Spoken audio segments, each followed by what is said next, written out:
satu tokoh Mekah yang bernama Al-Walid ibn Mughirah. Ini tepatnya ayahnya Khalid bin Walid. Yang maju dan berkata, aku akan memulainya. Lalu ia pun mengambil kampaknya dan mulai merobohkan sisa bangunan Ka'bah agar bisa dibangun dengan bangunan baru. Saat Al-Walid selitihan, karena sendiri merobohkan sisa bangunan, ia berkata kepada penduduk Mekah, kemari dan bantulah aku. Maka mereka mengatakan, tidak, kami tidak berani. Sampai memastikan Allah tidak menghukummu sampai keesokan harinya. Dan ternyata benar, penduduk Mekah menunggu sampai keesokan harinya, dan setelah memastikan ternyata Al-Walid tidak terkena masalah, karena dia merubuhkan bangunan Ka'bah yang rapuh itu, maka mereka pun akhirnya ramai-ramai memulai membangun Ka'bah. Seluruh penduduk Mekah partisipasi dalam mengangkat satu persatu batu Ka'bah. Mereka sambil mengucapkan, ya Allah, kami tidak menginginkan kecuali kebaikan. Ya Allah, kami tidak menginginkan kecuali kebaikan. Mungkin Anda bertanya, Ustaz, bukankah penduduk Mekah pada saat itu, nanti pada saat Nabi SAW menobatkan Nabi, mereka banyak yang kufur, memungkiri risalah Nabi? Kita menjawab, ya.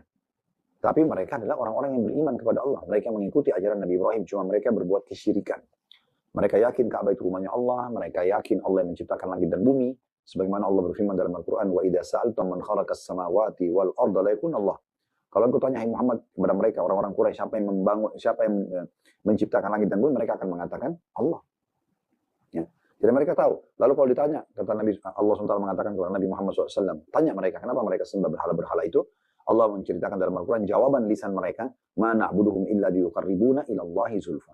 Kami nggak sembah berhala-berhala tersebut, kecuali kami jadikan perantara antara kami dengan Allah Subhanahu wa Ta'ala. Jadi mereka berbuat kesyirikan, gitu ya, berbuat kesyirikan.